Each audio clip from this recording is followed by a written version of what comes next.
pirms es sāku strādāt ar savu zemapziņu un ar savām bloķējošām emocijām, kas man traucēja darbā. Visu laiku bija stresa kamols iekšā, ja? Visādas problēmas darbā un ar kolēģiem. Un es arī visu laiku jutos, ka mani tūlīt kāds vainos par kaut ko. Vienalga kāds lēmums jāpieņem, un darbā vienmēr jāpieņem diezgan daudz lēmumu ikdienā, vai ne?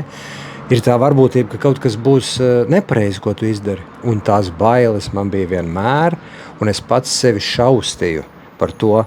Realitātē man pats neviens nekad par neko nevainoja, bet es jau pats sevi šaustu iekšā par visu, pirms jau kas ir noticis.